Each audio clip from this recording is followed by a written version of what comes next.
Sudan, the cases of the Sudan for this purpose.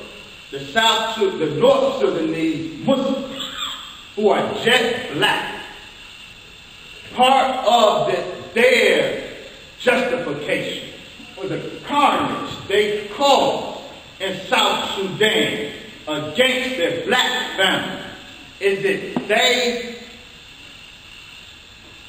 look down on the black South Sudanese. They think they are better than the South Sudanese. And they think they are better because they think they are closer to the Prophet Muhammad, who is white. Ethnographic studies have been done and interviewed. A white anthropologist interviewed women in North Sudan, Muslim women. The Muslim women at blackest night told her that she was a Christian. The anthropologist told her that if you convert to Islam, you will have a greater chance of going to heaven, paradise, than we. Why? Because you are white, and the Prophet Muhammad and his family were white. Therefore, you have an easier ride to heaven than we. See, this has been bred, the lie of white supremacy and black inferiority in the mind of black people as much as this has. And it has caused carnage and damage throughout the Muslim world. The Muslim world is a racist world. That's real talk. The Muslim world is profoundly racist and anti-black. That's right. And it justifies its racism. It justifies its white tyranny with this lie. Now, where did this come from? Y'all all right? Yes. Got a pen? One mind, know what time it is. What time? What time? 9:25. I'm almost done. Y'all got pen? Keep going.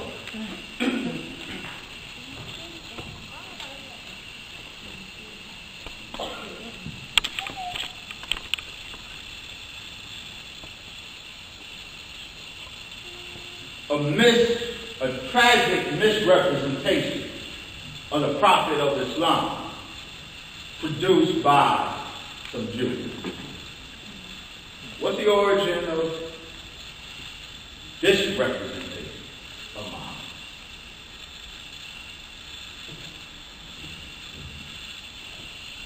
I want to bring to our attention an important text. I'm not going to go into all of the evidences.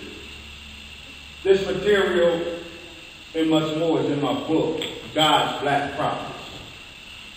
So I'm going to make a point or two and then open it up to question and answer. The fullness of the evidences you can get in the work, God's Black Prophets. So I want to introduce this text to us.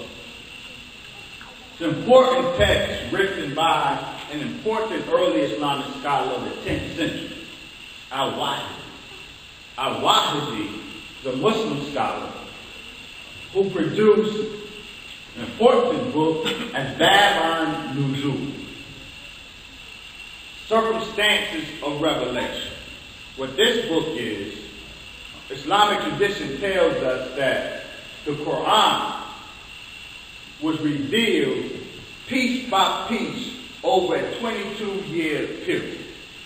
It didn't drop down as a book on Mount Sinai or Mount Hira, as we are given to believe happened with Moses and the Torah. The Quran was revealed in pieces over a 22-year period. Each occasion of revelation when a portion of the revelation was revealed, we are given to understand it was revealed to speak to or address a particular set of circumstances. So Islamic scholars early determined that to fully understand any and each verse or revelation, it's necessary to know the circumstances that produce the revelation. The circumstances and vibe of the revelation, nuzul. So they collected what was known of the circumstances that's the background of each revelation. This particular text is the most authentic such work. Now, of all of the verses in the Quran, all of the circumstances weren't recovered. So the text, which is the text with this subject, it's not Durham, but it has a very important text here. Al-Waqidi gives us some very startling information regarding the circumstances of a particular revelation. Now, this particular text has recently been translated in English by an important Moroccan scholar, Mobrain Dazou. The Royal Al-Bayt Institute for Islamic Thought from Jordan published it. For reasons I can't get into, that's very important to what we're about to read. What I'm presenting is Mobrain's translation of Wahidi's text. Now, I gave a long lecture in Philly on the Arabic text itself. I can't get into that tonight. But Mobrain's rendering of a particular passage is critical.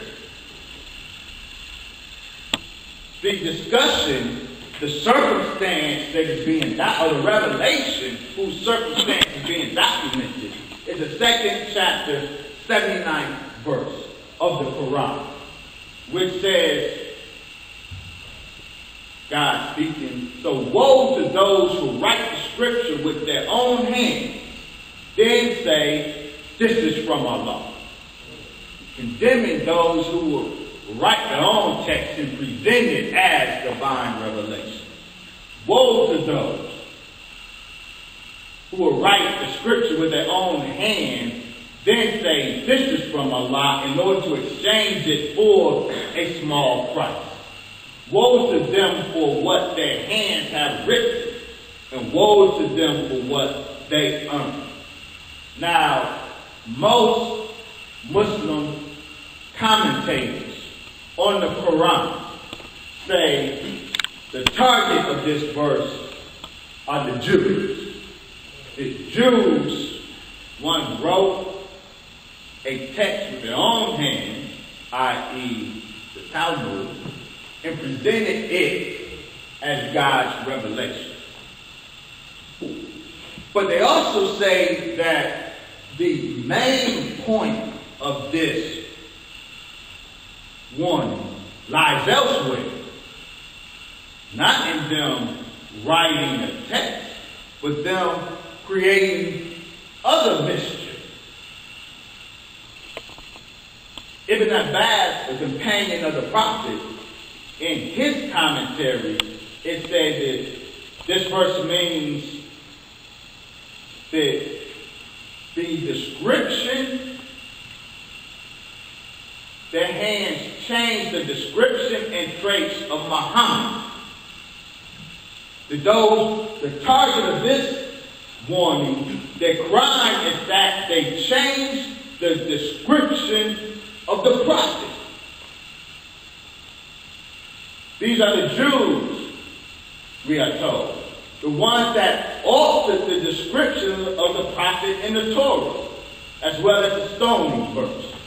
There is consensus among the early commentators that the circumstance which produced this warning is that Jews had changed the description, the physical description of the prophet.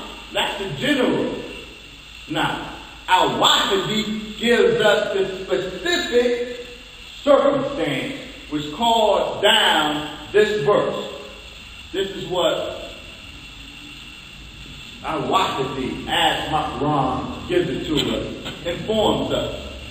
Quoting a verse again, therefore woe be unto those who write the scripture with their hands and then say, this is from Allah. This was revealed about those who had changed the description of the prophet. Allah bless them and give them peace. And altered his traits. Al-Talbi mentioned through a chain of transmission. Al-Talbi, an 8th century Islamic scholar, said they changed the description of Allah's message. Allah bless and give them peace. In their scripture, the Jews. They made him white and tall, while the prophet, Allah bless him and give him peace, was brown and of medium height. They had said to their followers and companions, look at the description of the prophet who will be sent at the end of time. His description does not match that of this man. According to Al-Waqidi, identifying of the circumstance of Quran 279, the Jews are charged with changing the physical description of the prophet. While the prophet was, my Quran translates brown, but I'm going to discuss that in a minute. While he was brown, the Jews, brown and medium of height, the Jews made him white and tall. Now, what my Quran translates as brown is the Arabic term azma. Azma it literally means brown, but it means brown. It has a particular chromatic nuance to it. It ranges from our brother Steele's complexion to this. Azma is within this color range. There are various Arabic recognized 12 shades of black long before we did. They have specific terms for the degrees of black. Adam, Asma, Aswa, Adrian. They have specific terms for black shades of black. They have a red hue versus shades of black that have a yellow hue. Asma is a particular shade of black, a brown that ranges from these two shades. According to this circumstance of revelation, the prophet was Asma. But the Jews changed them, his description, to white. So according to this text and translation, the